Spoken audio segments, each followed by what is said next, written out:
Bonjour et merci de recevoir le pain de vie chez vous. C'est encore l'origine, l'identité de Jésus qui est à nouveau au centre, au cœur de la conversation avec les Juifs ce matin. Les Juifs lui demandent « Pour qui te prends-tu? Es-tu donc plus grand que notre père Abraham? Il est mort et les prophètes aussi sont morts. » La réponse de Jésus le situe dans un autre rapport au temps. Nous venons d'entendre dans l'Évangile Jésus dire aux Juifs, avant qu'Abraham fût, moi je suis. Jésus reste ferme dans l'affirmation de son identité de Fils de Dieu et de Dieu. Il ne se dévoile pas seulement comme un descendant d'Abraham, mais comme celui en qui s'accomplit la promesse de Dieu faite à Abraham. Il n'est pas seulement venu de Dieu, il n'est pas seulement l'envoyé du Père, mais il est Dieu comme le Père. Jésus nous dit, si vous voulez voir Dieu, je suis là. Je suis l'image parfaite de Dieu.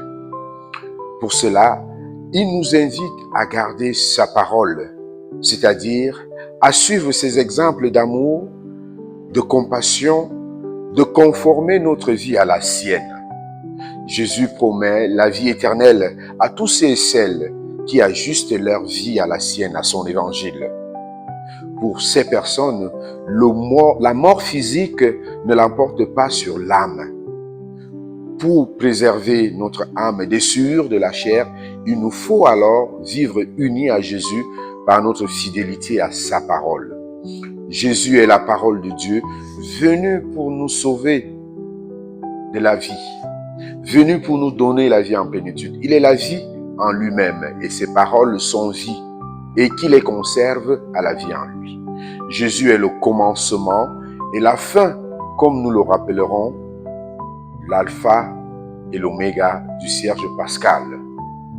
Seigneur notre Dieu, donne-nous de bien nous nourrir de la parole pour conserver la vie en nous. Donne-nous d'accueillir cette parole de vie pour qu'elle devienne vie en nous, qu'elle s'incarne en nous et que nous portions la vie en plénitude, la vie en abondance, et que nous soyons les semeurs de la vie autour de nous. C'est Dieu qui donne la vie et nous avons à nous accrocher à celui qui est venu partager notre vie pour que nous devenions semences de vie éternelle, semences de vie, de bonheur, de paix, de joie autour de nous. Que cette journée nous donne de s'aimer la vie par nos paroles et nos actes.